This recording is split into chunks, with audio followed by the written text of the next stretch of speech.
Pessoal, o problema não foi resolvido ainda não, mas estamos verificando.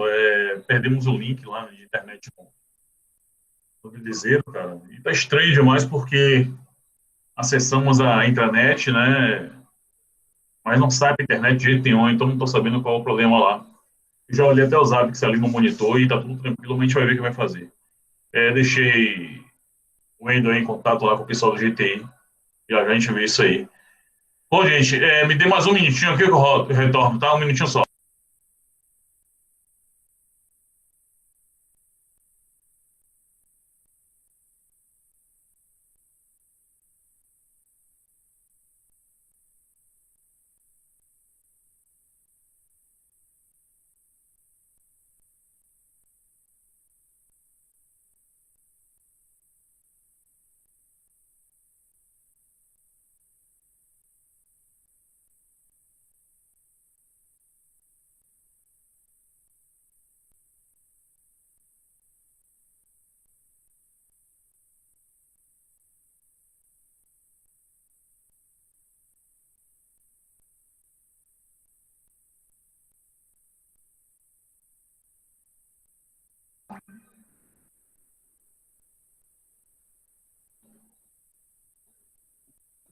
Pronto, pessoal, de volta.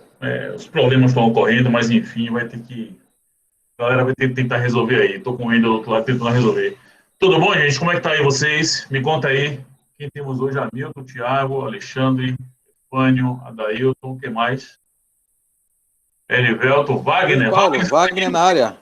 Wagner. Pô, Wagner, tô com problema lá, viu, Wagner? E aí, filho, me conte aí, tô sabendo agora aí. Vi você falando, você vindo e voltando aí, o que foi que houve? Como é que eu Cara, me posso ajudar reclamaram nisso dizendo que daí? fosse internet, né? Eu tentei acessar lá e consegui acessar remotamente. O engraçado é isso, que eu acesso. Só que quem tá na unidade não consegue acessar a internet, entendeu? Você chegou a dar uma olhada em algum servidor lá dentro? Tem saída para Olhei internet lá? servidor, olhei DHCP. Inclusive, é uma máquina nossa chamada Munich, dá uma olhada lá, que é a máquina que fica as apps, tudo rodando. E, de fato, ele está com erro de internet. Ele não está saindo para que a gente deixa lá no DUD, por exemplo, a gente deixa lá um ponto de dispositivo, né, sempre pingando para 8888, né, para ver se a internet tem Maravilha. saída. Ele está vermelho, Certo. entendeu? Mas, Ele tá assim, os vermelho também? serviços de Teams e o serviço de Outlook está tudo parado lá, não está rodando, não. Eu não sei o que foi que houve, não. Engraçado é que nos Amix mostra que a internet está funcionando. Né? Então, eu falei com o menino lá, com o Caio, tá no plantão, ele disse, dá uma olhadinha lá, viu? Tá, Mas, beleza. enfim, vamos fazer as coisas da gente aqui. Se você puder, de Tá. uma forma, acompanhar aí, eu verifico Vou, eu isso aqui. vou, eu vou fazer os acessos lá, tá? Vou dar essa força também. Vou fazer contato com o Caio, mas vou ficar aqui online, vou ficar no mudo. Tô ouvindo vocês e quando eu voltar com alguma resposta, eu até aviso aqui. Viu? Tá Vou certo, tentar dar filho. Me essa força aí. informaram que foi a partir das 17 horas. Agora, ninguém informou 17 horas, deixou para falar 19. E com certeza nossos hábitos também não devem ter alarmado nada pra gente. Por isso que a gente não teve esse alerta, a gente ficou vendido então com isso daí. Entender Beleza, o que aconteceu lá. vamos lá. Toca aí. Vamos que Beleza, vamos. gente. Vamos que esse capítulo 4 ele não é complicado, não. Ele é bem mais simples também. A gente vai começar a falar sobre ele aqui. Como é que estão? Vocês conseguiram fazer as provas mesmo ou não? Olha lá, teve gente que fez prova, então começou a fazer prova hoje também, né? Mas vamos tentar aí. Então, Hamilton. na tela. Hamilton, aí ele. Ó, o homem aí. Bom, que bom. Bom saber. Mas vamos lá. Apareceu a tela para vocês aí? Apareceu sim. Apareceu. Maravilha. Maravilha. Vamos lá. Por favor, me informe depois aí como é que tá a qualidade de internet, que eu troquei minha internet aqui agora, né? Então deve estar bem melhor agora, tá? Então, alguma coisa me digam aí. Mas vamos nessa. No caso, gente, esse capítulo 4, ele fala sobre acesso à rede, né? Acesso à rede. Acesso à rede, na camada do modelo TCP/IP, né? É aquele ponto que tem duas camadas, né? A gente falando do modelo OSI, a gente sabe que ali tem acesso à rede, né? Que é o link de onde tem os quadros, né? Embaixo, a camada física, né? E nesse caso, a gente tem os dois não só quando a gente fala no modelo TCP/IP, certo? A gente vai falar sobre ele aqui. Vamos lá. Ó. Capítulo 4, ele fala sobre o protocolo da camada física. Né? A gente vai ver como identificar esses protocolos, descrever a finalidade, descrever princípios, falar sobre o meio físico, né? E umas coisas que são bem, no caso aí vocês conhecem bastante, que é falar sobre a camada física e como criar cabo. É claro que a gente não vai criar cabo, né? A gente vai falar sobre as mídias, né? As mídias que trabalham. Adailton, tá. Depois manda no zap dizendo, Adailton, que não fez a prova ainda, manda aí. Pode ficar tranquilo, pode mandar. Já fiz para um, agora a gente vai tentar fazer, né, da forma correta. Já vou deixar essa habilitada até o capítulo, até o domingo, junto com o capítulo 4, tá certo? Para a gente poder verificar isso. Tá bom? Vamos lá, vamos continuar. É que eu tô trocando a tela aqui, gente, que eu vi que falaram comigo aqui no zap, fui lá ver o que era, foi pessoal do GTI, mas vamos lá. Bom, então a gente vai falar um pouquinho aqui nesse capítulo sobre o acesso à rede, tá? Vamos adiantar aqui para a gente poder ter tempo, né? Protocolo da camada do enlace de dados e o controle de acesso ao meio. Ou seja, quando a gente fala de modelo OSI, a gente tem o enlace, a camada de enlace e a camada física, né? Quando a gente fala de TCP/IP, a gente fala de acesso à rede. Lembre-se disso, acesso à rede são duas camadas em uma, né? Mas é claro que nós temos as duas camadas e elas são distintas, viu? Só que ela chama ali dentro, é chamado no TCP/IP, no modelo TCP/IP de acesso à rede. Mas vamos lá. Protocolo da camada física. Como todos conhecem, aqui nós temos alguns tipos de conexões, né? Todos nós conhecemos esse tipo de equipamento, que é um roteador doméstico. Ele diz que tem uma antena embutida, só que isso aqui é baratinho. Na verdade, pode ser que ele não tenha nem antena, mas esse aqui, no caso, não tem embutida ali. No caso dessa antena, a gente já sabe que é o tipo de comunicação é por sem fio, no caso é rádio, né? Aí nós temos aqui 4 portas Ethernet, né? Nós temos aqui uma porta de conexão com a internet, geralmente é a porta de RJ11, né, que a gente usa em linha telefônica. E nesse caso aqui nós temos um cabo conectado, né, na porta LAN, fazendo comunicação com o notebook, né? Então aqui a gente tem ideia de como é que isso se comunica. Na verdade, todos vocês sabem fazer isso numa boa. Então ele mostra aqui que a placa de interface de rede, né? Na verdade, o nome dessa placa se chama NIC, né? Network Interface Card, né? Então toda vez que a gente vê esse nome NIC, já sabe que está falando de placa de rede. Né? Conecta-se um dispositivo, né? E alguns são usados para conexão sem fio. Aqui mostra um diagramazinho, né? Mostra equipamento sem fio, mostrando que todos se comunicam, coisa e tal, um negocinho até bonitinho, para quem está começando, é uma maravilha para entender, certo? Ele mostra até um extensor de alcance, né, que a gente, na verdade, utiliza isso para aumentar o alcance da rede, né? Mas vamos lá. Olha aqui, queria que vocês entendessem, né? Aqui nós temos o modelo OSI. O modelo começa a aplicação, apresentação, sessão, transporte, rede, enlace e física. Então, vamos entender, cada um tem sua PDU, né? Então, a PDU da camada de aplicação, apresentação e sessão se chama dados, né? Dados da aplicação. Observe que esse cara grandão foi cortado em pedaços e na camada de transporte ele mostrou aqui segmentos, né? Os segmentos são dados que foram cortados de cima para baixo, né? Foram adicionados número de porta e tudo mais, que a gente vai ver isso mais para frente. E aí ele vai ser encapsulado, né? Num segmento e vai ser enviado para a camada de baixo. A camada de baixo, nesse caso, é rede. A camada de rede vai incluir um cabeçalho, que é o endereço IP de origem e endereço IP de destino. Tá aqui, ó.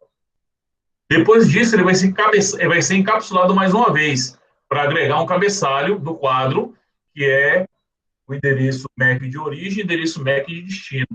Para depois disso, ele ser convertido em bits. Quando ele for convertido em bits, ele vai ser enviado para o outro lado, que vai fazer a mesma coisa, vai receber o binário, vai converter ele para quadro. Do quadro, ele vai remover o encapsulamento dele, que vai ser o pacote, que vai subir para aqui, que ele vai ver o cabeçalho IP, e os dados, vai pegar esse dado, jogar para cima, segmento, e vai esperar o outro chegar para poder juntar tudo e subir para a aplicação. Né? É assim que funciona.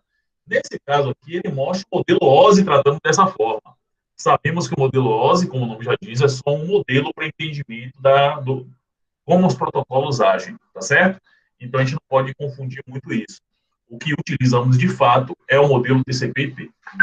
Mas vamos lá.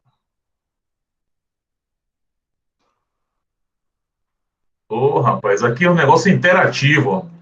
Wagner está na aula aqui, já me disseram. Wagner já está interagindo comigo aqui, ó. Pessoal da GTI, show de bola. Vamos nessa.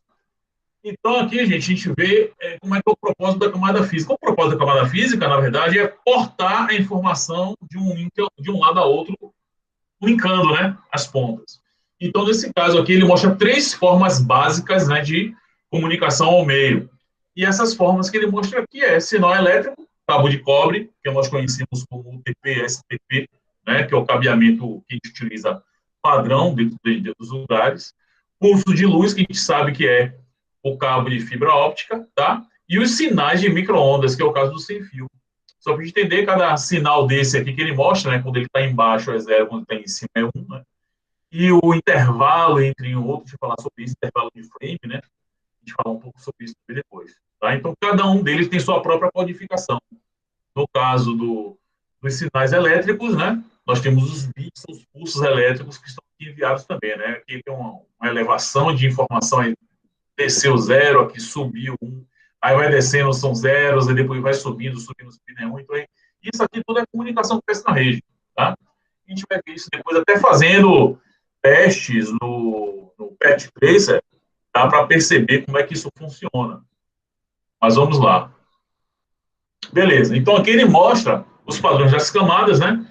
As camadas superiores, nós temos os padrões, né, que são implementados pela ITF, né, e padrões orientados a ele, e ele destaca esses 2 caras aqui, né, que é uma parte, observem, é um negócio bacana que ele mostra aqui, você vê que ele pega daqui, e não pega até aqui não, ele pega até a metade do enlace de dados. Você fala, pô, por que ele pega até essa metade?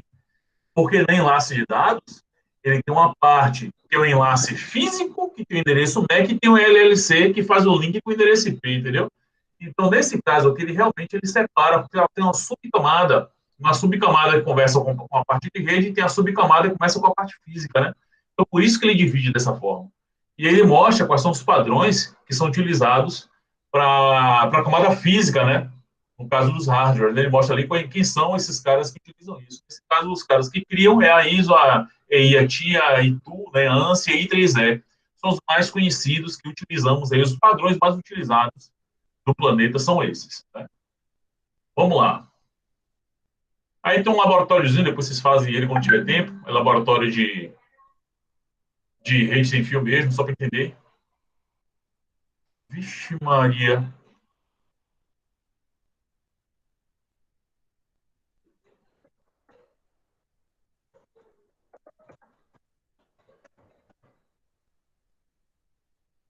O que houve? Rapaz, caiu, mandou uma mensagem aqui agora. Caiu tudo agora. Pô, tomei um susto agora aqui. Que ele botou, caiu tudo, pô. Deixa ele verificar. Eu pedi para ele verificar para mim. Tá. Se caiu tudo, pode ser energia elétrica lá também, gente. Eu não sei, eu tenho que Pode verificar ter esse sido. direito Eu aí. tava acessando o Fire agora, eu perdi o Fire agora. Foi mesmo? Então deve ter sido Foi. isso, viu? Deve ter sido queda de Perdi o Fire. energia. Tiago, me dá uma ajuda, por favor. Manda uma mensagem para John ou para Wendel aí para falar com eles aí se teve queda Se de souber energia quem lá. foi energia, me avisa aqui que a notícia corre. Isso. Viu? Vê Valeu. logo se foi queda. Viu?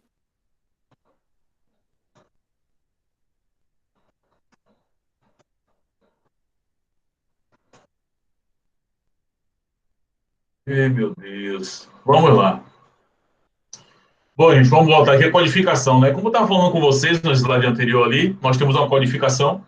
Essa codificação, veja que toda vez que, nesse caso aqui, estamos falando de UTP, né? Ele mostra que os bits, né, funcionando no sinal. Ele mostra que toda vez que tem elevação é 1 e quando ele desce é um 0, né? Ele sobe e desce. Então aqui tem uma codificação. Nesse caso aqui, estava em 0, né?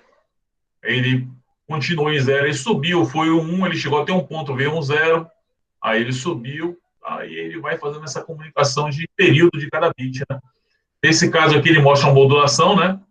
Para todo mundo entender, o modulador, né? É quem faz com que funcione a comunicação, modula e demodula o sinal, né? Um lado ele envia, do outro lado ele recebe a comunicação. E ele usa essas ondas como portadora dos pacotes, né? Aí ele mostra isso aqui, ele mostra as diferenças de sinal de portadora e tudo mais. Mas, enfim.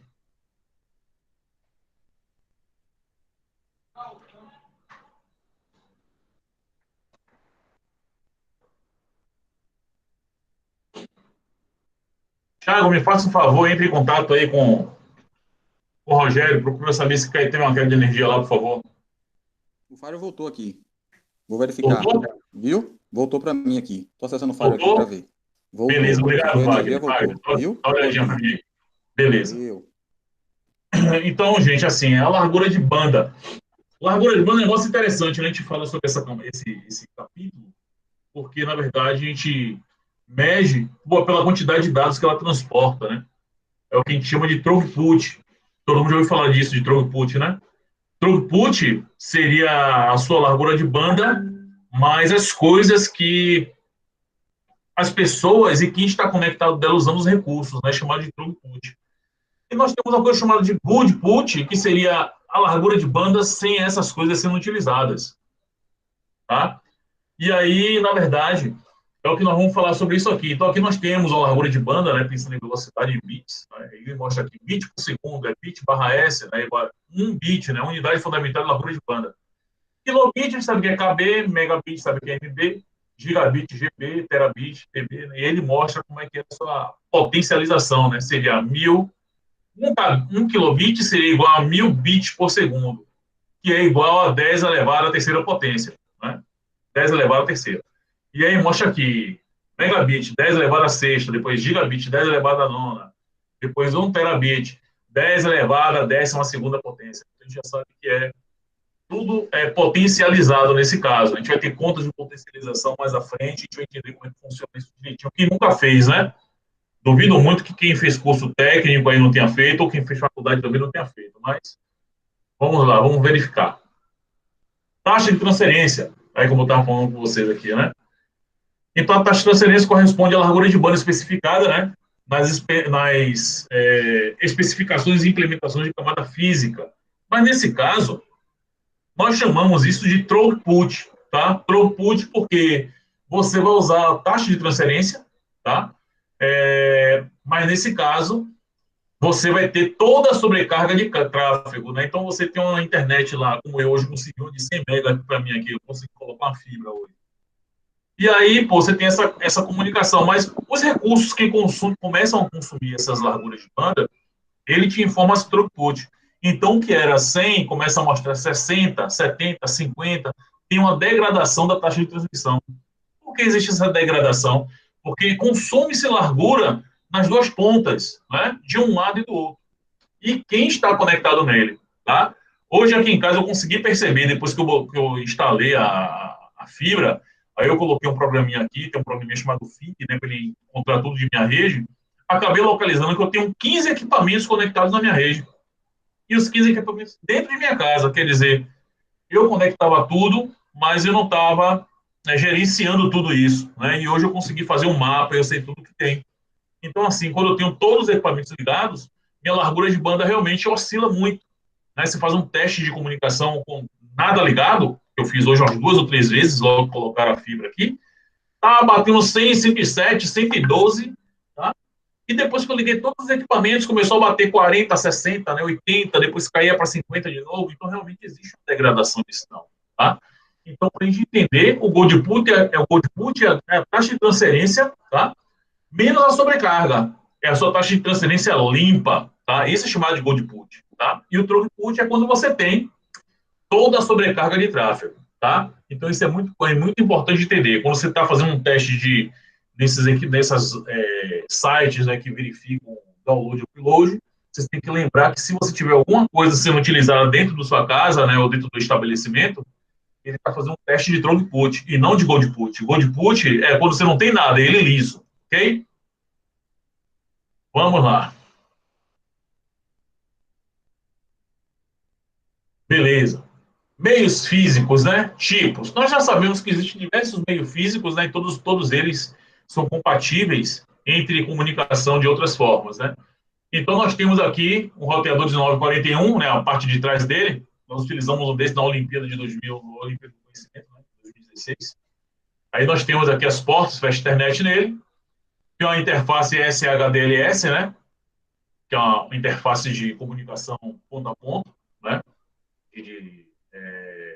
Comunicação de roteador a roteador, porta de gerenciamento, no caso são as portas de console, duas portas gigabit Ethernet, né? São essas duas aqui que a gente utiliza geralmente lá para colocar no servidor, em suítes que sejam gigabit, E os conectores tipo A, né, no USB ali, que na verdade é para fazer comunicação com acesso de console também, tá? Você tem consoles que acessam pelo USB, ou até para fazer atualização do equipamento. Tá? Então aqui nós temos uma porta desse cara aí, né? Tem um encaixe de força e o botão de power dele.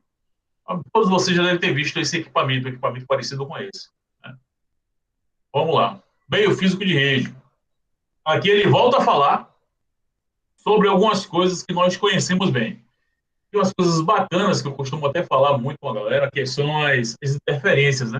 Existem dois tipos de interferência comuns em cabos de rede, que é a EMI, que é interferência por rádio, interferência eletromagnética, né? Geralmente quando tem ar-condicionados, motores geradores, coisas que criam muito ruído, geralmente ele tem um campo eletromagnético muito alto, e isso interfere na comunicação, né? Então, a tomada de transporte tem um trabalho muito grande quando ocorre esse tipo de interferência, né? Porque toda vez que chega um pacote, ele pode ser perdido no meio do caminho, né? Por causa da interferência. Então, a tomada de transporte pede para reenviar aquele pacote, né? Então, a interferência é muito grande. E nós temos a parte de radiofrequência. A radiofrequência, nesse caso, também é gerada através de ruídos de sinal ao redor de onde está, né? Por exemplo, um cabo de rede que não possui uma malha de dreno, né? Malha de dreno seria uma malha para, no caso, deixar ela blindada. Ô, Glória, valeu, Thiago. Me disse que normalizou lá. Por favor, Thiago, me manda uma mensagem para seu Roger aí para dizer que normalizou. Enfim, Wagner, quero saber o que foi que houve, viu? Depois você me diz.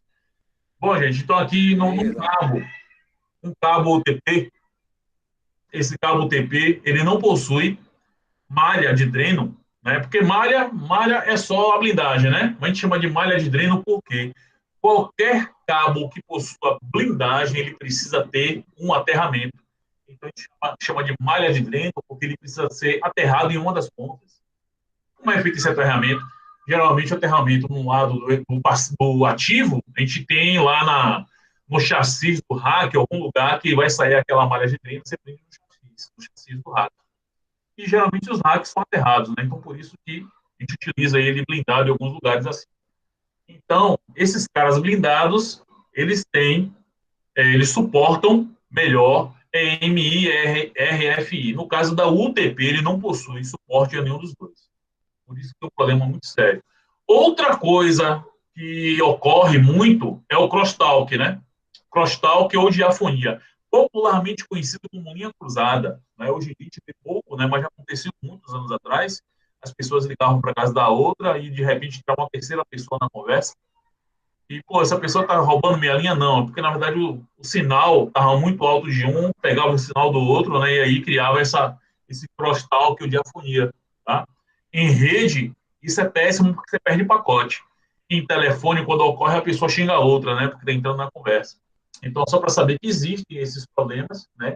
São distorções, perdas de sinal, né? Então, ocorre muito isso em equipamentos, em meio físico, meio físico baseado em cobre, né? Em metálico, tá certo?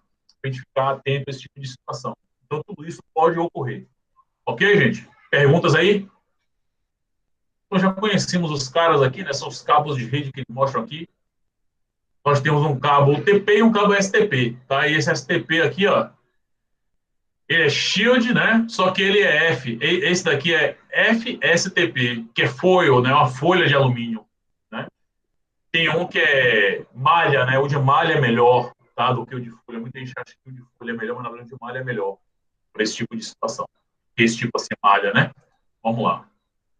Já sabe do par trançado, né? Não blindado, ele tem as partes dele que são trançadas, que é para evitar que um campo eletromagnético de um passe para o outro, né? Ele tem uma função de cancelamento, só para a gente saber. Isso vocês podem ver no material de vocês. Então, aqui ele mostra também um STP, né? Mostra um cabo RJ45, no caso UTP, né? Para usar no RJ45, com seus pares e mostrando a malha metálica, capa, né? A gente já conhece isso muito bem. E aqui fala do coaxial, que hoje muito utilizado mesmo para antigamente, né, eu cheguei a fazer rede com coaxial. Não sei se vocês já fizeram, mas eu fiz num lugar chamado São Félix, na prefeitura de lá, e eu tinha conectores Vampiro e conector PNC para poder fazer a rede. São Félix do Coribe. São Félix, cara, eu fiz lá na prefeitura de lá. Já tive provedor lá, viu, Paulo? Não, lá na época que eu fui lá, tinha um provedor de internet chamado Reconnect lá, que era por rádio, mas só chegava do outro lado por rádio e dentro da prefeitura não tinha nada. Aí eu fui fazer a infra de lá, pô. Aí eu fiz a infra na época com cabo coaxial, depois eu mudei a infra para UTP. Não sei como é que tá hoje. Hoje eu não sei. Mas na época eu ganhei esse dinheirinho fazendo isso aí. Mas vamos lá. Aí mostra a segurança do meio físico, né? Isso aqui, quando a gente vê, né, a gente gosta de deixar tudo bonitinho, né? Conectado, aterrado. Aí mostra a separação de cabos de dados elétricos, deve ter conforme padrão de segurança, né? O interessante é que não existe uma literatura dizendo qual é a distância mínima para colocar um equipamento de dados distante de cabo de energia. Não existe literatura, tá? O que tem nas literaturas que você pode ler, por exemplo, o Tannenbaum informa o seguinte, que existe o ruído, existe a perda e que sabemos disso, porém a gente utiliza, pô. Não tem uma distância mínima. Observem que existem calhas aí, eletrocalhas de 110, de 10, né, que é as larguras, ela tem uma parte plástica no meio que separa o que é rede do que é energia elétrica, mas você não tem uma distância especificada, né? Até porque dificultaria muito a vida desses caras que trabalham nos órgãos ITE, né, no TIA, EIA, né, I3E, atrapalharia muito, então não sei. Por isso que não tem essa informação mais assim, o cabo de rede tem que estar a uma distância de 35, não existe isso. Não tem essa norma, né? Só diz que existe interferência e que é ideal é deixar separado, mas não diz a distância. A gente pode saber. Cabo conectado corretamente, já sabe disso, é preciso verificar se há danos nas instalações. O que mais a gente encontra aí tem resolvido problemas nas unidades do SENE, por exemplo, é isso aqui, a gente tem feito bastante isso, né? E equipamento deve ser devidamente aterrado. Gente que acredita que aterramento não ajuda, mas ajuda sim, um aterramento bem feito, funcional, ajuda na vida útil do equipamento. Ô, Paulo, Hamilton aqui de Lei. Deixa eu aproveitar, você tocou num assunto aqui, ó, que é essa questão do aterramento. É Livelto, colega de Barreiras, que a gente sofre muito aqui, por se tratar de região de cerrado, com um problema de descarga elétrica. Muito seco, né? Muita descarga elétrica. Então, assim, a unidade é nova, né, aqui de Lenha, de Barreiras. O que você pode sugerir, Paulo, para a gente dar uma melhorada? O que pode ser feito para a gente, pelo menos, tentar minimizar essa questão da queima de equipamento? Que aqui, quando chove, meu amigo, é problema. Ó, o que a gente pode fazer é algum nome novo que deve ficar. Peraí, alguém mandou uma mensagem aqui. Elivelton mandou aqui, ó. Paulo, se eu li alguma norma que o cabo deve ficar 14 centímetros do cabo elétrico. Cara, eu queria ver isso aí também, viu? Quero ver se é isso mesmo. Porque essas eletrocalhas vendidas pelos pessoal tá tudo errado. Porque não tem 14 centímetros aquela eletrocalha? Queria ver aquela eletrocalha que é o combo tomada e tomada do telefone, tomada de rede? No máximo tem 10 centímetros. Entendeu?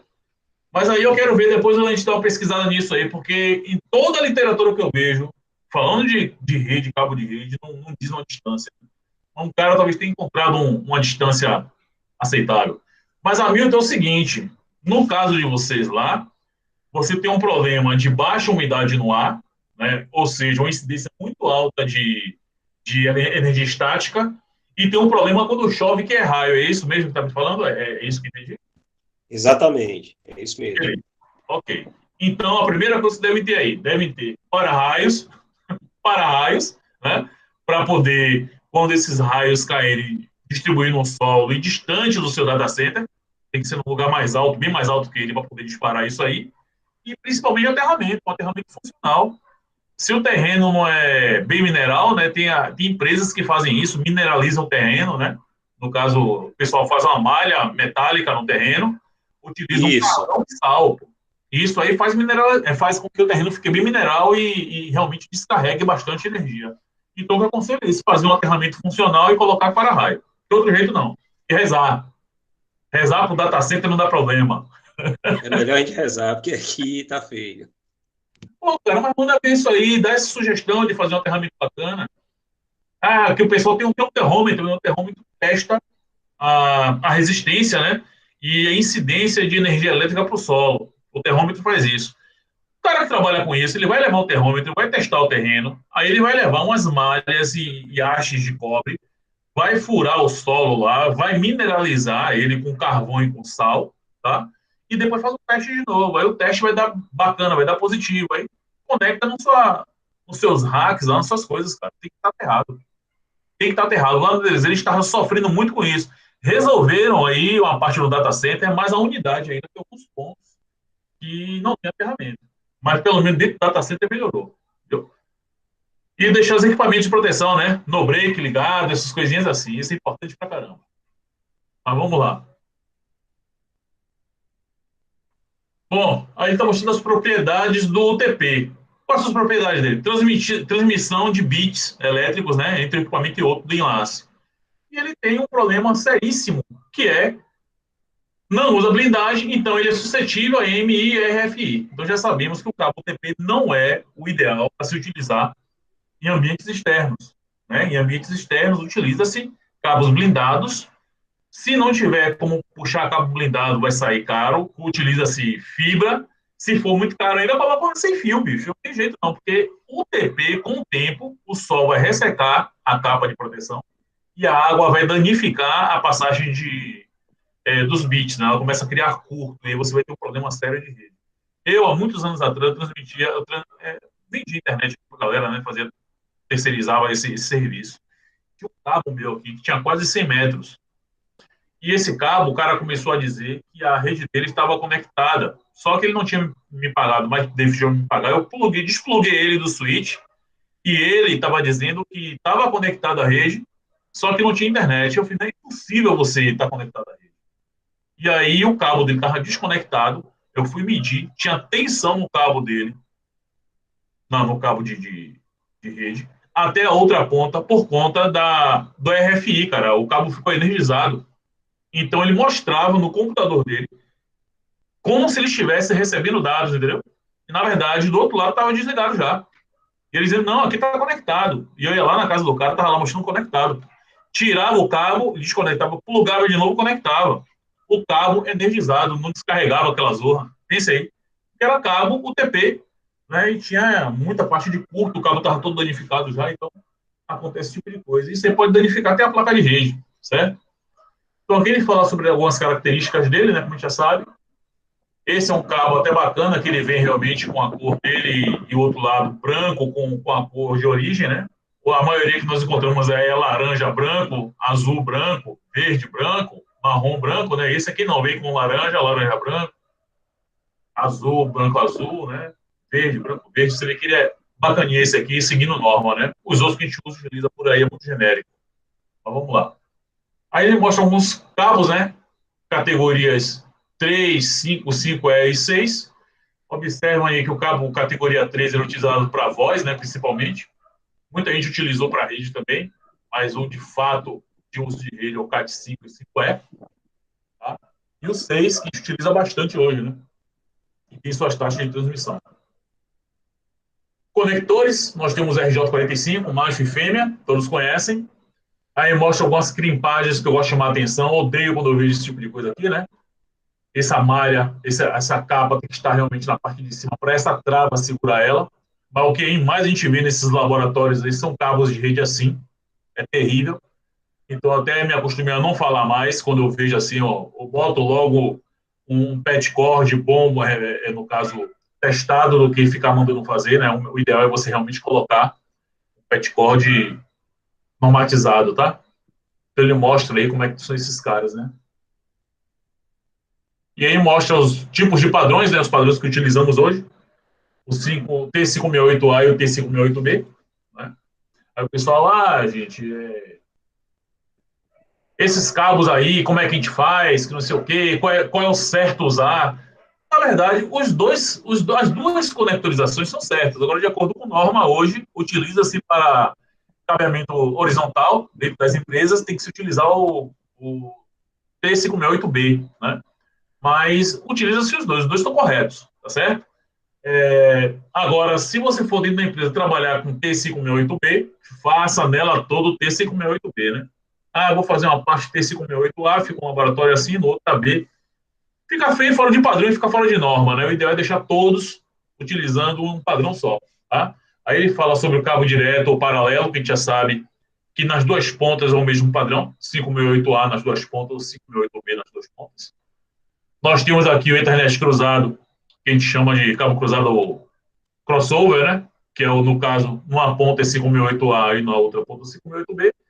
E tem o rollover, né? O cabo rollover é um cabo que é o cabo que a gente utiliza para acessar a porta de console do roteador, tá? E esse cabo, ele consiste em ter um padrão que ele vai do pino 1 ao pino 8, ou seja, você bota branco, azul, azul, branco, laranja, laranja, branco, verde, verde, branco, marrom, marrom, é de 1 a 8, certo? E ele é plugado dessa forma na porta, tá? Ele não tem um padrão de cores, e sim um padrão de sequência de pinos, tá? Então é utilizado de 1 a 8, você pode fazer esse cabo, não tem problema nenhum. Beleza, gente? Então, esses padrões, ele botou o rollover dele aqui, porque o curso era Cisco, né? Ele mostra o rollover aí. Vamos lá. Aqui ele mostra alguns testes, né? Esse cabra aqui, né? Professor, por que ele está fazendo isso aqui? Ele fez o quê? Ele botou aqui um teste, né, de energia aqui para ver se está passando corrente pela porta USB. Tem gente que pluga, né, para ver se está passando um sinal, né? Eles têm uma fuga de sinal em cima de uma amperagem muito alta, sai. Então, tem alguns testes que podem ser feitos. Opa, vamos lá. E aí fala, né, sobre mapa de fios, a gente utiliza um equipamento chamado de OTDR, né, OTDR, que é para fazer mapa de cabos, né, fazer certificação, verificar se tem alguma perda de sinal no caminho, né, se tem algum fio rompido, né, então a gente utiliza alguns equipamentos para isso. E principalmente perda de sinal devido à atuação, né, atenuação. A atenuação é a perda do sinal ao longo do caminho, né, gente? Então, assim, cada cabo, hoje testado por norma, você pode fazer um enlace dele de até 100 metros. Esses 100 metros, eles são testados por norma que você vai ter uma perda aceitável, tá? É isso que eu sempre tento explicar à galera, a galera nunca entende, principalmente em sala de aula. Mas eu tenho uma rede lá que tem 200 metros, está conectado no cabo na casa do cara lá, está funcionando. Beleza, está funcionando. Um dia vai parar de funcionar por conta dessa distância, que vai perder o sinal, tá? E por conta também do uso de um cabo inadequado por conta do RFI e do EMI, tá? Então, com 100 metros, você tem perdas aceitáveis. Acima de 100 metros, você tem grandes perdas. Então, vai ter mais atraso na comunicação. Beleza, gente? Então, os 100 metros é por conta disso, em norma, tá? Os 100 metros é por conta disso. Tem muita gente que não sabe, né? Tem que ser 100 metros. Por quê? Se tiver 101, vai funcionar? Vai. Só que está fora da norma. A gente chama esse comprimento de canal, né? Canal. E o link é o comprimento completo, né? De uma ponta a outra. Vamos lá. Aí tem um testezinho, tá, gente? Também de cabo cruzado ou cabo direto. Vocês podem fazer se quiserem lá. E aí fala das propriedades de fibra óptica, né? Nós temos aqui utilizadas hoje em redes corporativas, a gente utiliza bastante isso. Hoje eu posso dizer que minha casa está chegando fibra óptica, né? Hoje eu tenho um Uno aqui, né? Uma unidade, no caso aí seria unidade de rede óptica, né? Um equipamentozinho da Nokia. Bem bacaninha, até eu gostei, o canal que instalou aqui, eu vi, eu mesmo configurei. Por sinal, o cara que veio instalar aqui foi meu ex-aluno, o irmão, rapaz, esse mundo é pequeno demais. O cara falando comigo, você quer lá, professor? Mas eu pedi professor por quê, rapaz? Eu fui seu aluno, ele tirou a máscara e mostrou a cara dele. Eu falei, rapaz, e você veio me falar logo, né? Ele disse que me conheceu pelo telefone, imagine, a voz. Aí quando chegou aqui, fez equipamento aqui, já botou, hoje a rede hoje tá beleza aqui em casa, né? Tá maravilha, funcionando muito bem. Então hoje, rede sem fio não se utiliza só em redes corporativas, né, gente? Hoje tem residenciais, né? O FTTH, né? Fiber to the Home, né? Aí que a gente está falando, fibra para a casa, né? Para sua residência, redes de longo alcance e redes de cabo submarino. Então nós temos todo tipo de comunicação. E outra coisa bacana aqui que ele tem, ó, transmite sinais, como dando atenuação, né? E é completamente imune tanto a AMI e RFI. A gente está falando de sinal de luz que passa por dentro de um canal que é acrílico ou vidro, né? Então tá tranquilo isso aí. Isso tá ótimo. Os bits são codificados na vida por pulso de luz. Então são sinais de luz, né? Que são emitidos, né? De um ponto do no caso do equipamento de luz, né, até o outro lado do equipamento de luz, e depois ter convertido em binário de novo, né, em impulso elétrico, porque nossos equipamentos não são alimentados por luz, e sim por eletricidade. Então, nós temos essa perda novamente quando chega no local. Mas a distância, né, já perdemos esse... Distância e largura, né? Distância e largura, nós perdemos esse problema já. Melhorou bastante, tá? Beleza. Aqui ele mostra, né, a composição do cabo de fibra, né? Ele mostra ali o núcleo, a parte central, né? Que é, nesse caso, o núcleo é exatamente por onde passa a luz. Ela é refletida ao redor dele, né? Que é ele espelhado, então a luz reflete por ali. Nós temos dois tipos de fibra no mercado aí, né? Que é o monomodo e o multimodo, tá? Monomodo, como já diz, é só um pulso de luz, né? Que é reconstituindo por sua parede de espelhada, e o multimodo, que são diversos feixes de luz ao mesmo tempo, e propagam-se pela parede também. Tá? Então, o monomodo geralmente é mais caro, né? Tem uma taxa de transferência melhor, e nele mostra aqui núcleo, revestimento interno, que é a parte espelhada, o buffer, que é a parte de proteção plástica, né? Material de reforço que fica ao redor e a capa. Tá? Então, nós temos todos esses elementos dentro de um cabo de fibra ótica. Aí ele mostra ali, né? Núcleo de vídeo 9 microns, né? E 62,5 microns são os mais comuns. Né? Geralmente isso aqui é o monomodo, né? Esse caso aqui é um núcleo mais fino, e tem um multimodo que um núcleo é mais espesso. Então mostra algumas formas aqui de emissão de luz, né? Geralmente aqui um é só laser e o outro usa LED como fonte de luz, né? Então a diferença de um para o outro é isso aqui. Vamos lá. E os tipos de conectores, né, gente? É conector que não acaba mais. O mais comum que a gente utiliza é esse aqui, o SC, né? E o LC, né? SC e LC, esses dois carinhas aqui. Ou quando ele vem assim para o multimodo, né? LC duplex.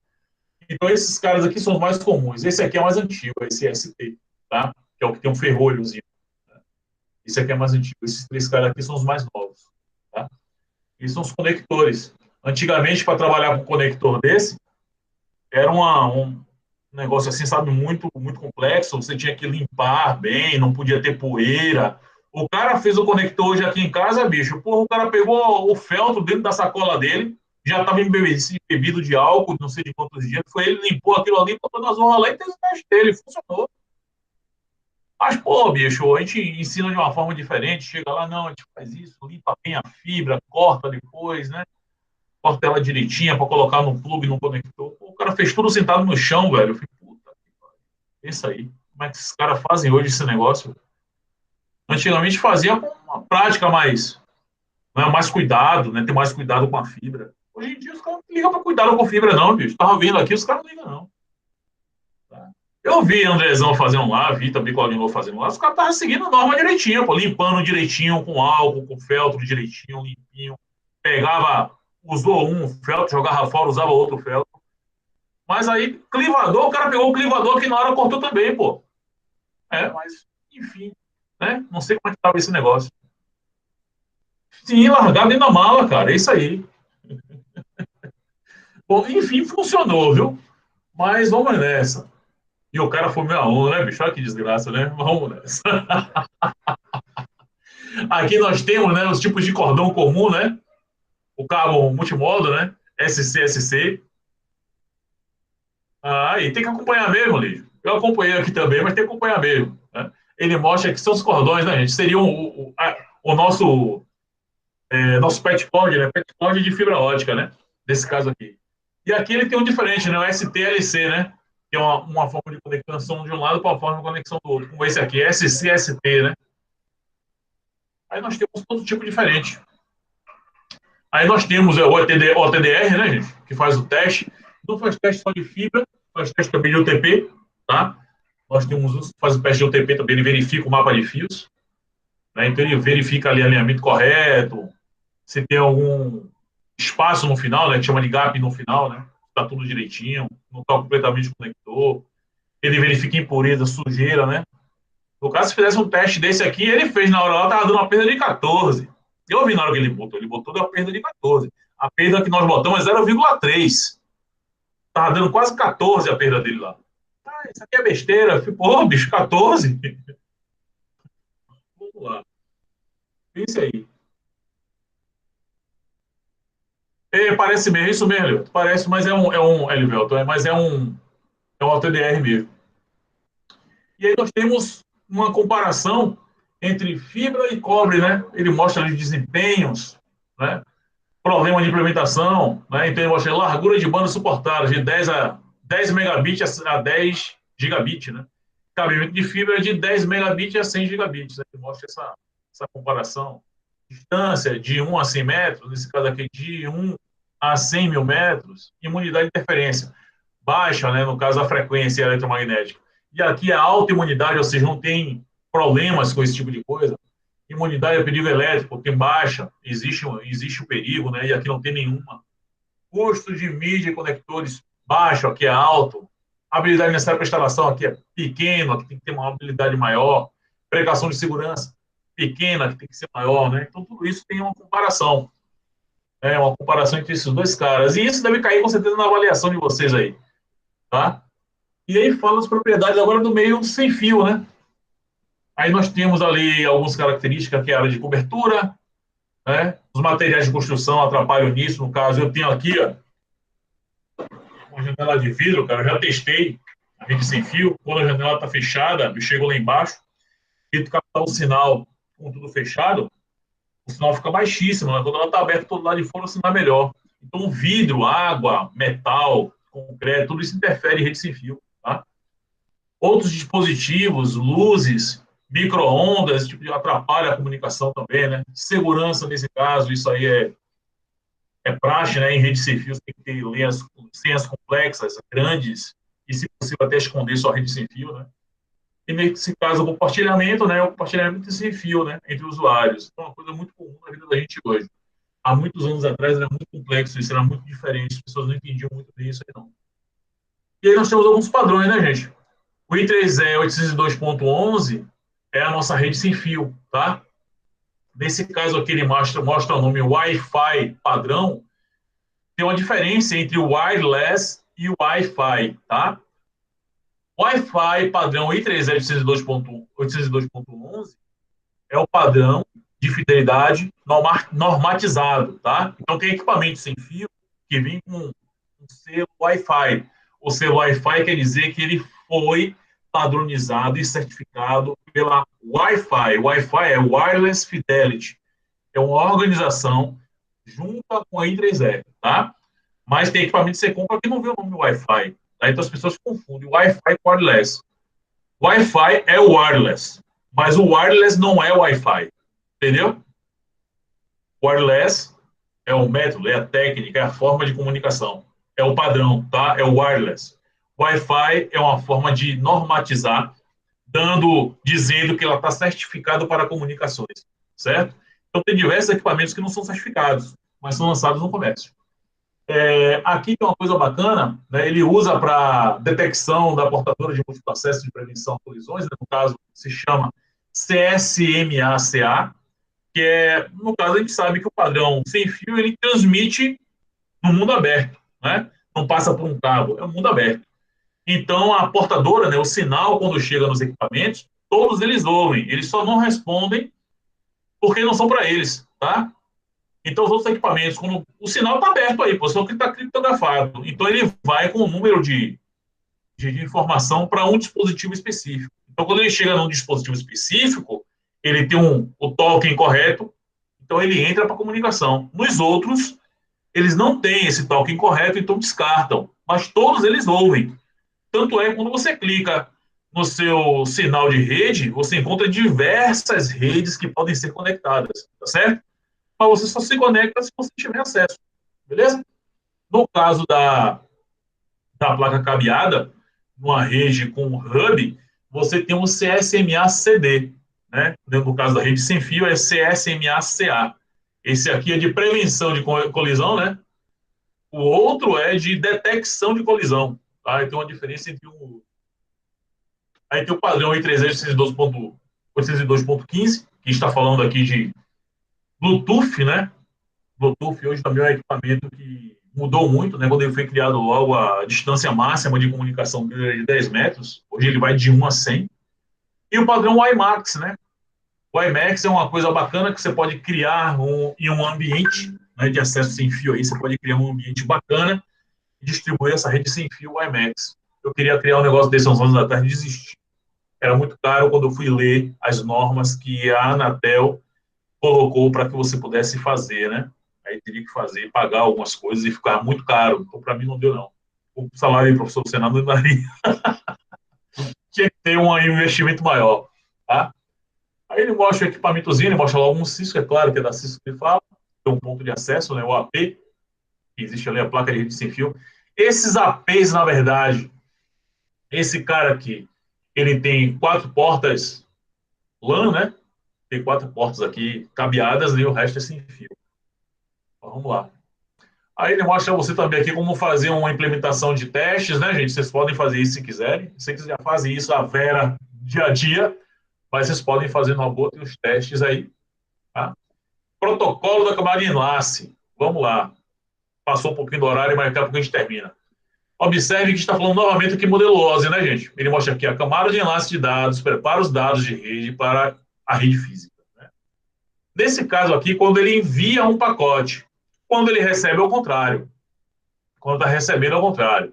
A camada de enlace, ele vai preparar ou desencapsular o quadro para a camada de rede. Né? Ao contrário, é assim. Então, vamos lá.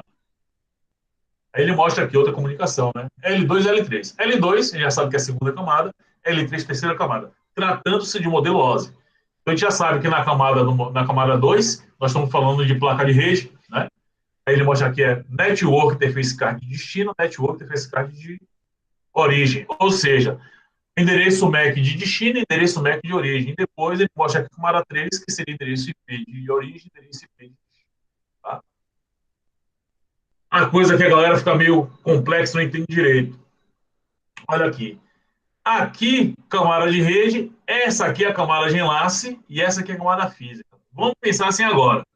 Camada de acesso à rede. Quando a gente fala de modelo TCP/IP, essa camada aqui, chamada de rede, ela é uma camada que se chama internet, certo?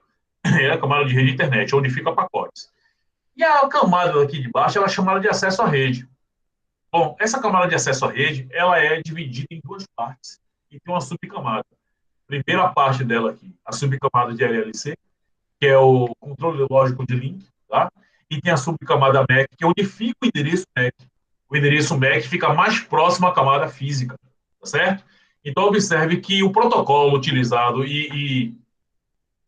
no caso, as entidades que regulamentam esse cara, veja que ela passa da física até o MAC, tá vendo?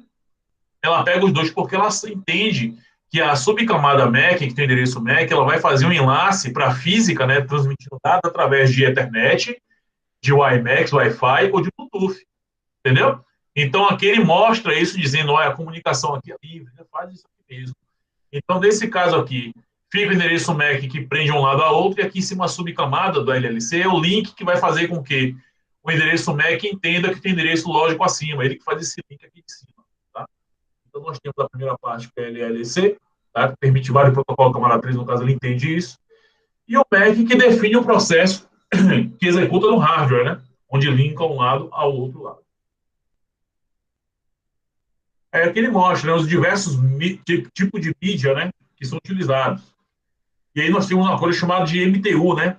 Maximum Transport Unit, unidade máxima de transporte. Aí você tem aqui de Paris a Japão, uma comunicação através de cabo, que é uma largura de banda aqui, tem link que é LLC de um lado do outro. Daqui tem outro tipo de link, que pode ser HDLC. Daqui ele tem outro tipo de link, que é sem fio, de um lado para o outro, né? No caso, transmissão de rádio, por satélite. Vai para outra antena, recebe também lá e manda para o outro lado sem fio. Então aí você pode ver que tem comunicações diferentes, né? Nesse caso aqui, ele está usando um link HDLC de fibra ótica, né, que ele mostra aqui esse espectro de cores, né, quando você vê essas coisas coloridas assim, tipo a bandeira de Wagner, ele mostra aqui que é fibra ótica, tá certo? Fiquem ligados nisso. Vamos lá, fornecimento de acesso ao meio. Nesse caso aqui, ele está mostrando como é que se aceita o pacote, como é que envia, né, quem desencapsula o quê e manda para onde, né? Então ele tem o cabeçalho LAN, pacote, trailer da LAN. Quando ele manda para cá, né, do computador para cá, ele vai aqui com um quadro. Esse quadro, quando é enviado, ele é descartado, viu? Chega no roteador, o roteador descarta o quadro. E não é mais importante para ele, só é importante ter aqui. Quando chega aqui, ele manda de endereço IP direto. Não tem mais quadro para ele aqui, tá? Então aqui, ó, a mesma coisa. Ele mostra esse tipo de coisa aqui. Aí, o encapsulamento e desencapsulamento desse quadro é sempre dentro do LAN, tá? Quando ele sai pela internet, ele não tem mais quadro. Ele vai ser enviado através de endereço IP direto. Aí ele mostra os padrões da camada, né? São esses caras aí, 3E, ANSI, ITU, ISO, né? São quem regulamenta, né, essas camadas de comunicação. E aí vamos falar do controle de acesso meio, que é o MAC, né, gente? Já sabe aqui que a camadinha está o quadro ali, ó, ele vai ser enviado de um lado a outro. Então, quando ele começa a enviar essas informações na rede, na rede local, eles entendem o endereço MAC, né? Então, o quadro é enviado. Então, ele vai enviar esse quadro de um lado para outro, endereço de origem e endereço de destino, tá? É a mesma coisa como rodoviárias, que ele mostra aqui esses exemplos, tá? Olha lá. Topologia física e lógica. Então, nós temos aqui um exemplo de topologia física e lógica. Qual é a topologia física e lógica aqui? Nesse caso, a topologia física, né, refere-se à conexão física e identifica como os dispositivos finais se comunicam na infraestrutura, né? Então, aqui eu tenho um dispositivo, ó, tem uma topologia física, mostrando tudo como se comunica, né? E a lógica, no caso, a lógica seria que tipo de comunicação, como ele é feito nesse intervalo, né? Classe 3, S1, 21, 27. Classe 2, S1, 21, 26. Isso aqui ele está mostrando já o endereçamento de cada um desses caras. E aqui ele mostra também a implementação disso. A topologia lógica refere-se ao modo como a rede transfere, né, quadros de um nó a nó. Né? Então aqui, ó, de F01 para G1, G/01, de G/02 para... E aí ele vai mostrando como isso é comunicado, né? Na verdade, tudo isso seguindo uma regra e um padrão, protocolos, né, para poder não se perder nessa rede. Redes com hubs eram um problema por conta disso, né? Hoje em dia os switches resolvem essas coisas de rede local muito facilmente. Tá? Aí nós temos topologias WANs físicas comuns, né? Ponto a ponto, hub spoke e mesh, né? Hub spoke, né? Tem aqui, ó, um local central interconecta várias filiais, link ponto a ponto. Aqui, ó. Isso aqui chama de hub spoke, ponto a ponto. E aqui mesh, né? O full mesh. São diversos pontos interconectados, criando uma estrela enorme aí, uma malha, né? Fica bem mais caro. Ponto a ponto, como o nome já diz, limita a dois nós, de uma ponta a outra. Tá? Os quais são colocados no meio físico, pelo nó, em uma extremidade, e removidos no meio físico. Veja que, como eu falei a vocês, eles tiram o quadro, né? O endereço MAC de um lado para o outro. Né? Então, aqui ele vai somente com o endereço IP, jogando de um lado ao outro. Ele não se perde, quando você tem um ponto a outro direto. E aqui, nesse caso, né, quando são diversas pontas, ele manda com o quadro daquela camada, que seria HDLC, não seria mais MAC, tá? O HDLC tem a comunicação dele também, para fazer esse OPPP, ou PPPoE, né, que não é mais quadro, mas isso aí seria ponto a ponto, né? Ele tem uma comunicação, tem uma numeração de circuito virtual para isso. Então, ele faz a mesma coisa de um lado a outro aqui. Então, esses quadros, eles são enviados, mas não mais com o endereço MAC, e sim com o protocolo do HDLC, do PPP, PPPoE. Eles utilizam isso. Aí ele mostra ali, ó, topologias lógicas ponto a ponto, né? Ele mostra ali que diversos dispositivos podem ser iniciados, né? Nesse caso aqui, e a conexão lógica ao ponto a ponto é a mesma. Claro, a lógica é a mesma, só altera os dispositivos que no meio ali vão precisar de MAC. Por exemplo, chegou aqui de ponta a ponta, quando chegar aqui ele vai precisar de endereço MAC para aqui, daqui para aqui vai ter MAC, daqui para aqui vai ter MAC, daqui para cá não vai ter MAC, né?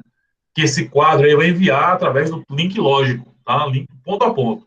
Mas aqui dentro tem MAC. Todos esses caras aqui dentro da rede local tem MAC. Fora não tem.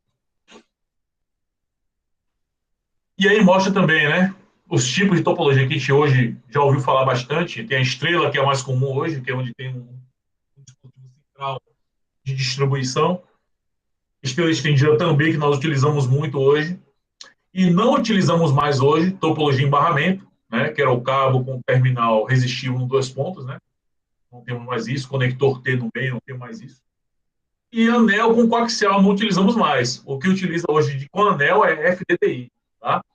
E aí somente para redes muito grandes, né? Hoje a gente utiliza o FTTH, que é a mais comum da rede com fibra ótica. Não utiliza-se mais esse FDDI para essa comunicação aqui, tá? Então esse tipo de rede também não é tão utilizada mais hoje. A não ser que seja uma rede FDDI para implementação municipal, coisas assim. Aí fecha um ciclo, né, com fibra, por exemplo.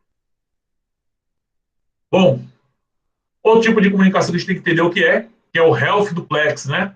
Todo mundo já sabe o que é isso, né? Health Duplex, no caso, um cabo UTP em Fast Ethernet, ele trabalha com Health Duplex, em sua autonegociação. Seriam, o cara envia para receber a comunicação, depois ele envia de volta, né? Não é ao mesmo tempo, tá? Ele só é ao mesmo tempo quando é Full Duplex. Quando ele estiver em Half Duplex, ou Health Duplex, é o nome, ele vai comunicar primeiro recebendo, depois enviando, tá? É com mais ou menos a comunicação de walk-talk, né? O cara que está falando no momento não vai ouvir o cara de lá. E quando ele para, o outro cara fala. Comunicação em Health Duplex é assim.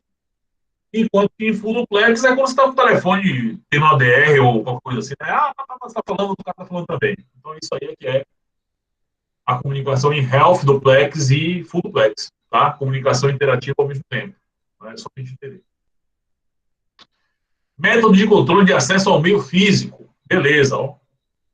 Aí o cara está querendo mandar uma mensagem que ele tem isso. Aí tem um hub. Isso é um problema. Veja o que eu já falei com vocês. Tem um hub no meio desse barramento, não tem um switch, é um hub. Aí ele está aqui. Tenta enviar enquanto estiver pronto. Todo mundo vai tentar enviar ao mesmo tempo. O que acontece? No caso da rede sem fio, nós temos o CSMA-CA. No caso da rede cabeada, nós temos CSMA-CD. É um algoritmo que, quando ele ouve a amplitude do sinal do cabo de rede passar de 5 volts, ele pede para que todas as estações de trabalho, ou seja, as placas de rede, parem de funcionar, parem de mandar uma informação. Isso tudo em milissegundos. Todos param de comunicar e o tempo de retorno é aleatório, né? Quem for comunicar, manda de novo e a rede é o caos, é esse aí mesmo, tá? Então, isso aí, cada um tem que guardar o outro falar. Então, nesse caso, a gente tem um hub. Hoje, nesse caso aqui, ó, nós temos 3 computadores e eles são, na verdade, um grande domínio de colisão. Se eu tivesse um switch aqui no meio, teriam 3 domínios de colisões pequenos, tá certo? Mas nesse caso aqui, um hub é um grande domínio de colisão. Só para a gente entender melhor. Aqui é um outro problema, né? Isso aqui é mais ou menos como aquelas corridas, né, de... Esqueço, o cara tá com um canudo, né? E aí passa para o outro. Só quem transmite é que tem um token, nesse caso aqui, tá? O nome de token ring, né? O cara que está transmitindo, quando ele parar de transmitir, o próximo vai transmitir. Tá? Ele, sentido sempre horário, anti-horário, né? O sentido dessa comunicação. E isso, hoje em dia, a gente não utiliza mais, tá? E aí nós temos, né? Baseado em CSMA-CD, como eu falei com vocês. Aí vocês têm a comunicação, né? Se tiver 2 ao mesmo tempo, você tem colisão. Né? Então, para entender esse tipo de dispositivo aqui, esse diagrama é de um hub, né? Então nós temos esse tipo de problema. CSMA-CD. E aqui, nesse caso, é CSMA-CA. O que acontece? A placa de rede recebe e os outros não podem receber porque não é para eles. Né? O tipo de prevenção deles é não veio para mim codificado e não posso ouvir. Né? Então, por isso tem gente que utiliza sniffer, cata esse negócio todo e tenta descriptografar para poder ler as informações. Certo? E os caras não mudam esse desenho. Não me pergunto quem não ouve essa aqui em cima chovendo, porque já perguntei a diversas pessoas da Cisco, nenhum pode me dizer, e eu não sei dizer a vocês ainda também, como é que vai chover acima do satélite, né? Mas enfim, vamos lá. Aqui ele mostra, né, os ambientes também, né, de comunicação. Ele mostra aqui cada tipo do quadro. Tem 3 partes básicas: cabeçalho, dados e trailer. Claro. O trailer, gente, o cabeçalho geralmente é o endereço, né? Origem e destino. Os dados estão no meio. E o trailer é o que é? Sim, Elivelto. Né? Kali Linux tem diversos aplicativos voltados a isso. Aí nós temos o trailer. O trailer, na verdade, que é o rabo, né, o final do quadro Ethernet, ele, na verdade, tem pontos de checagem cíclica de redundância. Né? Ele faz testes quando chega na camada de enlace para ver se aquele quadro que está chegando é aquele quadro mesmo, isso está em íntegro. Né? Então, todos eles têm um cabeçalho e trailer. O quadro sempre tem um cabeçalho e trailer. Tá? E aí nós vamos ver, né? Campos do quadro, cabeçalho, início do quadro, endereçamento, tipo e controle. Né? Então, aqui nesse caso, o que seria cada coisa, como ele mostra aqui, né? No caso ali, flag indicadores de início e fim do quadro, né? Que seria aqui o início do quadro, ele mostra o indicador, qual é o início, qual é o fim. Tem ali endereçamento, né? A quem está conectando, o tipo de protocolo utilizado vai estar ali dentro, se é IPv6, IPv4 ou o que seja. O controle, né? Ali ele diz se é de prioridade ou não. Esse controle geralmente aqui é baseado em QoS, né? Coisas desse tipo. E os dados são os dados enviados, né? O trailer, aqui tem a detecção de erros, é uma numeração que quando chega do outro lado da placa, ele verifica se está correto. É mais ou menos quando a gente baixava imagens de CD, DVD na internet, né? E depois fazia uma checagem cíclica para ver se ele estava correto, se o número inicial batia com o que deveria ser o final, né? Então, quando dava erro, você não conseguia gerar isso, porque tem um erro de checagem cíclica de redundância. É mais ou menos o que esse cara faz. E o fim do quadro dizendo ali, né, onde é que contém os dados limite final dele, tá? Então, isso é composto pelo campo do quadro, tá? Aqui dentro onde diz pacote, aqui dentro tem ainda o endereçamento lógico, né? Aqui o endereçamento físico, nesse caso, só para a gente entender. Então, encapsulado aqui, o pacote encapsulado dentro de um quadro. Então, o quadro contém esses campos aqui, nesses 6 campos: início, endereçamento, tipo, controle, detecção de erro e fim de quadro. Isso aí é uma coisa que a Cisco aprofundava bem mais nesses módulos e agora parou muito de aprofundar, que é muito complexo, tá? Que você conseguiria mudar algumas coisas do quadro e tudo mais. Você verificava todo o controle e hoje em dia já não faz mais isso. Então vamos lá. Aqui ele mostra o endereço da camada 2, o L2 já sabe que é o endereço da rede. Né? Aqui, ó, L2, no caso aqui a placa de rede, né, o endereço do NIC, né, NIC de origem e destino, endereço MAC, né, e L3, IP de origem e destino. Já sabemos que o L2 nesse caso, observe que é a nomenclatura que a gente utiliza até hoje para essas coisas, né, não, problema de camada 2, a gente já sabe que camada 2 é problema de endereço MAC, é problema de switch, né, quando é de camada 3 é endereçamento IP, né. A gente utiliza isso, a gente fala de modelo OSI e utiliza TCP/IP, né? É uma tradição enorme, mas é assim que a gente faz. Vamos lá. Quadros de LAN e WAN, né? São diferentes, observe aqui. Aqui nós temos o frame, que é o quadro. Aqui nesse caso, esse frame aqui é 802.11 wireless, né? É diferente do Ethernet. Aqui você tem o quadro, observe, eu falei com você, PPP frame, não é mais endereço MAC, é um outro HDLC, pode usar também, frame relay é outro tipo, e o quadro Ethernet. Todos eles utilizam a forma de comunicação de LLC, de link de um lado ao outro. Tá? Então, são protocolos comuns dessas camadas. No caso aqui, roteadores, entre roteadores pode ser tanto PPP, HDLC, quanto frame relay. Tá? Sem fio sempre será 802.11 frame, que é quadro, e Ethernet sempre será o quadro Ethernet. É isso aí. É lembrar que na WAN você tem 3 tipos diferentes aqui, pelo menos de exemplo, tá? E numas LAN você tem 2 tipos, que pode ser o quadro wireless ou pode ser o quadro Ethernet, tá? O quadro wireless por quê? Porque é 802.11, tá? E aí tem o fim do capítulo, resumo.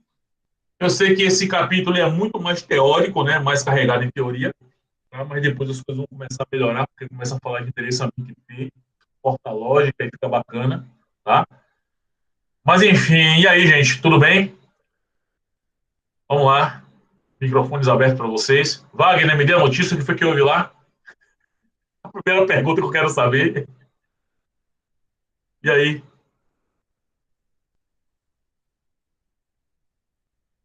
Vixe, Wagner foi comer, rapaz, deixou a gente sozinho. Não fui não, tô aqui. Deixa eu parar de compartilhar aqui. Tô ouvindo direitinho.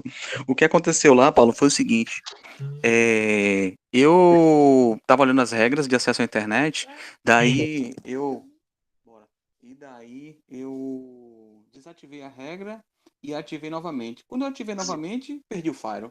Falei, meu Deus. Vixe, Maria. Aí o Fire reiniciou, peguei a tela, que o Fire tinha realmente iniciado, mandei até pro Thiago ver, falei, ó, Thiago, aconteceu alguma coisa lá, ele parece que não teve, a unidade parece que não teve queda de energia não, parece que só foi lá no setor, ou coisa do tipo, eu fiquei preocupado, né, se alguém Cara, desligou estranho isso. o Fire, ou coisa do tipo.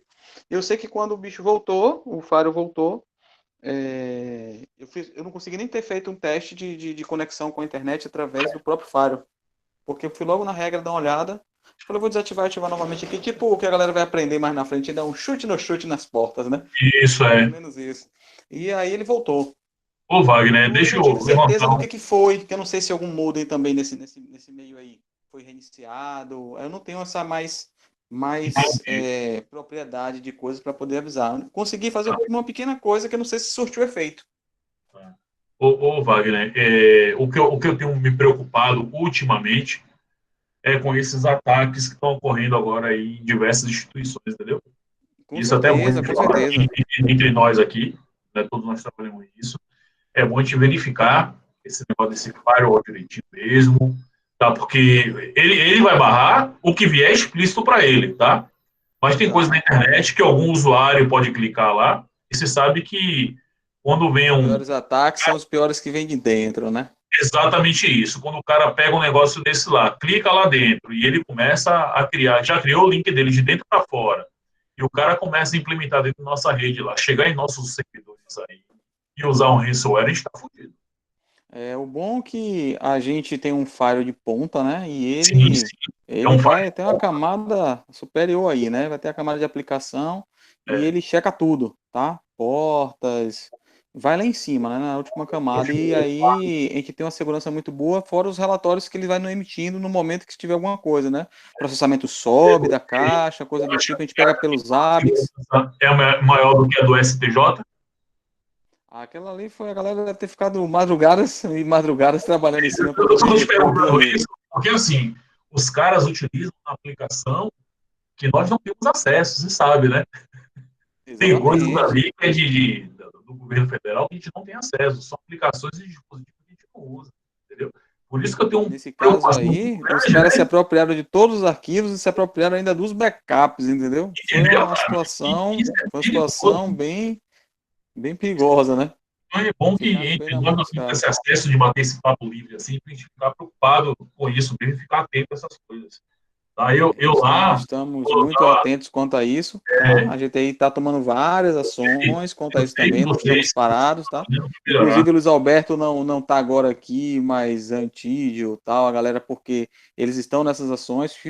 Realizei algumas ações durante o dia, durante o horário de trabalho, eles estão realizando agora fora do expediente para não ter tantos impactos, e aí a gente está trabalhando em cima disso também, aumentando cada vez mais a nossa segurança, para não deixar nenhuma brecha de vulnerabilidade em nossos ambientes. Não falo só do Dendezeiros, falo do sistema FIAC como um todo, tá?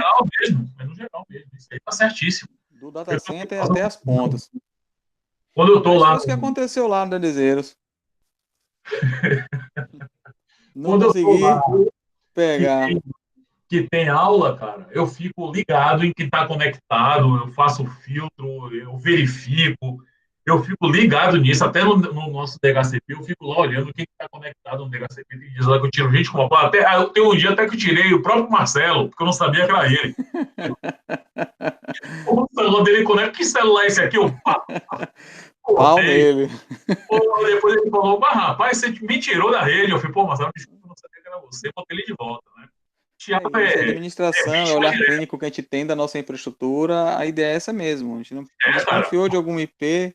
Paulo, eu estou participando de um curso, né, intensivo de Ethical Hacker. Eu fui agraciado por esse curso pelo Senai, pelo DN Nacional.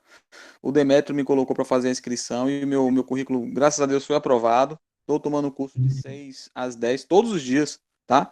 E hoje foi um dia que eles cancelaram e eu já ia mandar mensagem para vocês dizendo que eu não consegui participar por conta do curso lá, e aí eles mandaram a mensagem em cima da hora dizendo que estava fazendo uma reformulação na plataforma e aí não deu, né? Aí adiou para amanhã. Eu falei, ótimo, então dá para participar com a galera aqui. Mas, Maravilha. assim, tá falando de vários tipos de ataques, como a gente se proteger em nossas redes, Isso. falando de IP CADN já sei o que é. É o pessoal de Santa Catarina, cyber alguma coisa, né? O Cyber Security, exatamente. O Cyber Eu vi esse Security. Aí curso, ontem eu estava dentro, junto com minha equipe mesmo, uma equipe que formamos para fazer ataques em outras redes. É fazer ataque mesmo, cara. Nós temos uma máquina lá que ataca e tem uma máquina que a gente se defende, né? O nosso usuário está muito interessante o curso. E daí a gente estava pegando uma máquina vulnerável lá. E é assim mesmo, DHCP Spoof. A gente criou um servidor na rede, e esse servidor da rede se passando por um servidor que o cara estava acessando, o servidor web, quando ele acessou a página, ele acessou a nossa página. Aí a gente pegou ele, pegamos o IP, vimos que tinha algumas brechas do Internet Explorer, através da brecha do Internet Explorer, nos apropriamos da máquina dele. E aí, massa o curso, cara. E aí a gente queria pegar um arquivo que era o alvo era um arquivo que tinha uma determinada como é que eu posso dizer? Uma determinada importância na empresa que tinha um código secreto, tipo o código da Coca-Cola, da fórmula da Coca-Cola. Mais ou menos assim. E a gente foi atrás, a gente conseguiu, mostrou o professor em tempo hábil, a gente foi rápido, foi seguindo os passo a passo que, claro, ele orientou a gente, tá? E tinha um passo a passo pra gente seguir, a gente chegou no objetivo e foi muito bom, cara. E aí é até sexta-feira que vem. Maravilha, de 6 da noite às 10 da noite, é o Ethical Hacker. Ele falou, vocês vão aprender a fazer invasões, mas tivemos uma lavagem cerebral dessa parte ética, né, que não devemos fazer isso, temos que saber para poder se defender, entendeu? Como é que são vindo os ataques para a gente saber se defender. Muito bom curso, muito proveitoso. Compartilho com vocês aqui, porque a experiência está sendo muito legal, está sendo bastante enriquecedor. E a gente falou muito desses casos que estão acontecendo atualmente, tá? Não só esse aí, como outros. E o nome tinha o nome da equipe Anacry, várias equipes com o nome de ransomware. E aí eu faço parte de uma dessas equipes. Muito bom, velho. Massa, velho. Beleza. Ok, gente. Então pronto, já vi que o problema lá deve ter sido algum Frankenstein tecnológico, né? Algum problema assim que a gente não sabe o que é. Algum erro de alguma coisa lá, a gente não sabe. Possivelmente, um tratamento de algum modem ou coisa do tipo que não deu para identificar. Beleza, gente. Tudo bem, galera? Prova está habilitada do capítulo 4 até domingo, tá? Quem está faltando prova do capítulo 13 e quiser fazer, você mandar mensagem para mim aí, amanhã eu habilito, tá? Se habilita, né? Que ótimo, boa notícia, Paulo. Tem que fazer com que a galera consiga acompanhar, isso é ótimo, bom incentivo. Viu? Pessoal, daqui a pouco eu deixo postado esse vídeo de novo aí, é só ele terminar de renderizar aí, posto para a galera que não conseguiu assistir, tá? Paulo, mais uma vez, show de bola aí. Eu estava aqui quietinho, ouvindo tudo, falando das fibras, muito bacana. A nossa equipe realmente tem um cuidado de trabalhar dentro das normas. E é isso que a gente tem que ensinar a nossa equipe aí. Vamos trabalhar dentro das melhores práticas, dentro das normas, para a gente fazer nosso trabalho direitinho. Se um cara chegar, fazer o manguezinho dele ali, beleza, a gente já sabe como é que faz o certo. Vamos fazer o certo, que a ideia é essa daí. Show de bola, cara. Obrigado aí pelos toques, pelas explicações aí. Muito bom. Sendo bem proveitoso essa quinta-feira, viu? Tá sendo valeu, pessoal. Para mim também. Galera, alguma coisa? Vamos embora, hein? Já passei muito tempo com vocês. Vamos que vamos. Um abraço a todos. Boa noite. Obrigado. Valeu, galera. Valeu, Thiaguinho. Vai descansar, viu? Valeu, gente. Boa noite. Valeu, boa noite.